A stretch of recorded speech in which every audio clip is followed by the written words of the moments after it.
Peço te perguntando, André, Malafaia é uma peça-chave do bolsonarismo? Qual o tamanho da influência dele sobre o ex-presidente Jair Bolsonaro?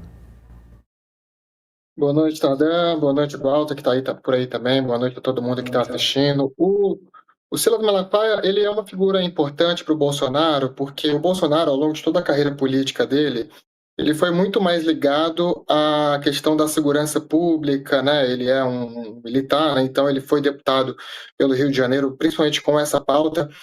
A pauta religiosa, ela começa a ficar mais presente, né, na vida política do Jair Bolsonaro, a partir do momento em que ele se coloca como candidato a presidente em 2018, né? Ele já vinha fazendo essa adesão a essa pauta um pouco antes, né?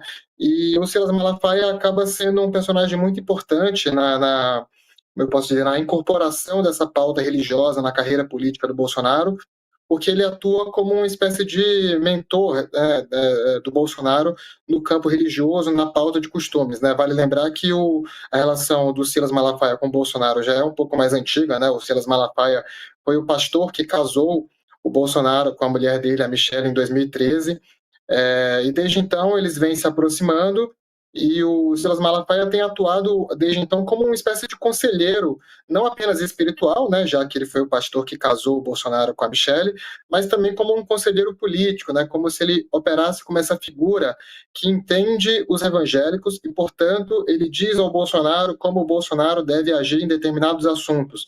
Muitas vezes o Bolsonaro, né, não age como o Silas Malafaia gostaria, né, até porque o Bolsonaro muitas vezes se comporta como uma figura imprevisível, mas o Silas Malafaia tenta dar esse direcionamento para o Bolsonaro em temas religiosos e tem sido muito importante, né? É interessante destacar também que o Silas, ele acabou, até por essa relação que ele foi desenvolvendo com o Bolsonaro, se destacando muito mais como uma liderança política do que como uma liderança religiosa, né? O Silas Malafaia não está entre os maiores pastores do Brasil, em termos de tamanho de igreja, né? Ele tem uma igreja no Rio de Janeiro, a igreja dele não está entre as maiores do Brasil, nem entre as maiores do Rio de Janeiro, nem entre as maiores da Assembleia de Deus, né? Que é uma denominação a qual a igreja dele está vinculada. Mas como ele é muito forte nas redes sociais, ele acaba tendo esse alcance e ele fala principalmente de política nas redes sociais dele.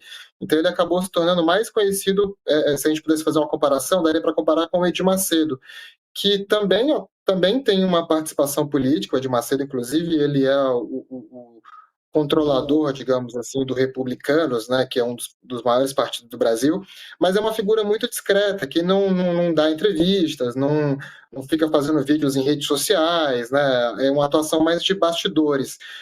E a igreja do Edir Macedo, a Universal, é uma igreja que cresceu muito ao longo das últimas décadas, então você pode dizer que o Edir Macedo tem um sucesso, vamos dizer assim, religioso, muito mais do que o Silas Malafaia, mas, por outro lado, ele não tem a visibilidade política, né?